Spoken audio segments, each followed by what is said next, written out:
Hello' everyone, আপোনালোকে সকলোৱে শুনা পাইছে যে 10 নম্বৰ এটা এক্সট্ৰা কৰি দিয়া হ'ব।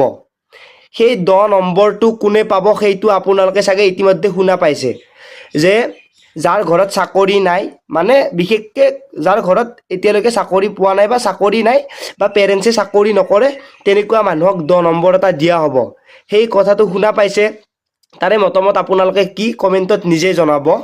এতিয়া কথাটো হ'ল কি, সেই যে 10 নম্বৰ, সেই 10 নম্বৰটো কোনে পাব সেইটো কথা ক'বৰ কাৰণে মই ভিডিঅ'টো বনোৱা নাই। আপোনালোক বহুতে অসম পুলিচৰ বাবে ইণ্টাৰভিউ দিব, বহুতে প্ৰিপেৰেশ্যন কৰি আছে। 10 নম্বৰটো দিয়ে নে নিদিয়ে এতিয়ালৈকে 100% চিয়'ৰ নহয়।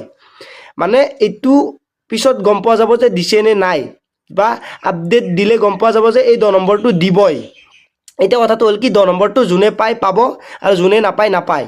কিন্তু এতিয়া বহুতে মোক কুৱেশ্যন এটা কৰি আছে যে এই যে 10 নম্বৰটো দিব, এই 10 নম্বৰটো কেতিয়া দিব, মানে ক'ত দিব, কেনেকৈ দিব, সেই কথাটো আপোনালোকে এই ভিডিঅ'টোত চালে হয়তো অলপমান বুজি পাব।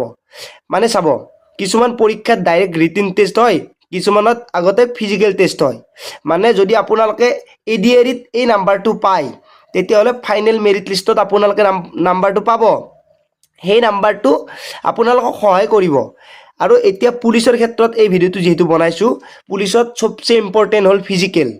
আৰু ইয়াতে কেইটা কাট অফ লিষ্ট হয় মই আপোনালোকক কৈ দিওঁ। প্ৰথমতে আপোনালোকে যেতিয়া এডমিট কাৰ্ড আহিব তেতিয়া ৰানিং কৰিব পাৰিব।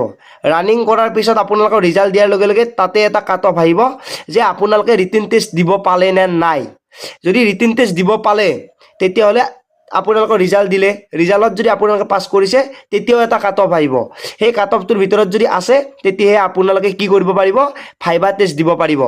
ভাইবা ৰিজাল্ট দিলে, ভাইবাৰ ৰিজাল্ট দিয়াৰ পিছতো আপোনালোকৰ এটা মানে যিটো মেইন মেৰিট লিষ্ট আছে, ফাইনেল মেৰিট লিষ্ট, সেইটো আপোনালোকৰ কাট অফ, মানে 4টা কাট অফ আপোনালোকৰ ভিতৰত থাকিলেহে চাকৰিটো হৈ যায়। এতিয়া কৈ দিওঁ, বহুতে ভাবি আছে যে ফিজিকেলত এই 10 নম্বৰটো দিব নেকি বা ক'ত দিব।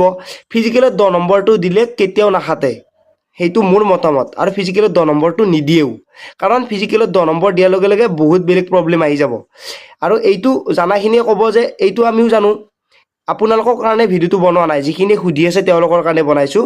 এই যিটো নাম্বাৰ আছে সেইটো টোটেলি ফাইনেল মেৰিট লিষ্টত দিব লাগিব, আদাৰৱাইজ এইটো মাজত দিলে প্ৰব্লেম আহিব আৰু খেলি মেলিও হ'ব। আপোনালোকে চাগে বহুতেই গমেই পাইছে, খেলি মেলি হোৱাৰ চান্স বেছি আছে।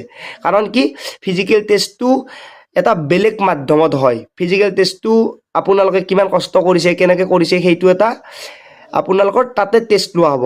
আৰু সেই নাম্বাৰটোৰে আপোনালোকে ৰিটেন টেষ্ট দিব পাৰিব। ৰিটেন টেষ্টৰ পিছত ভাইবা, ভাইবাৰ পিছত ফাইনেল মেৰিট লিষ্ট। হয়তো ফাইনেল মেৰিট লিষ্টত আপোনালোকৰ নাম্বাৰটো এড হ'ব। যেনেকৈ ধৰি লৈছোঁ, ফাইনেল মেৰিট লিষ্টত আগতে কম্পিউটাৰ চাৰ্টিফিকেটৰ নাম্বাৰো এড হৈছিলে, বা NCC নাম্বাৰো এড হয়। ফিজিকেলতে NCC নাম্বাৰটো এড কৰি দিয়ে, কিন্তু কাট অফটো বেলেগ হৈ যায়। কাট অফটো আপোনালোকৰ তাৰে ভিতৰত নাহে, ফাইনেলতহে এই নাম্বাৰটো কাম আহে। মানে কেনেকুৱা, ফৰ এক্সাম্পল আপোনালোকক এটা দিব বিচাৰিছোঁ। মই যেতিয়া অসম পুলিচৰ 60ৰ ভিতৰত 53 পাইছিলোঁ, আৰু তেতিয়া NCCৰ মোৰ 3 আছিলে, মানে 56 পাব লাগিছিলে। 56 নাম্বাৰটো পাব, কিন্তু কাট অফ যিটো গৈছে সেই কাট অফটো NCC নাম্বাৰেৰে ধৰা নহয়। যে আপোনাৰ NCC 3 আছিলে, সেই 3টো আপোনালোকে যদি ফিজিকেলত যদি মই ধৰি লওক 50 কাট অফ গৈছে, মই যদি 45, 47 পাইছোঁ আৰু 3 মিলাই যদি 50 হয়, তেতিয়া মানে মই নাপাওঁ। কিন্তু ফিজিকেল কাট অফটো পাছ কৰি যোৱাৰ পিছত, মানে পাৰ কৰি যোৱাৰ পিছত যদি ফাইনেল পাই যাওঁ, তেতিয়া সেই 3 নম্বৰটো সহায় কৰিব। যেনেকৈ SSC GDৰ ক্ষেত্ৰত হৈ আছে।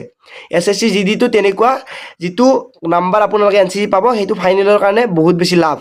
মানে ফিজিকেলততো নাম্বাৰ নাই এইবাৰ, SSCত আগতেও নাছিল, এইবাৰো নাই।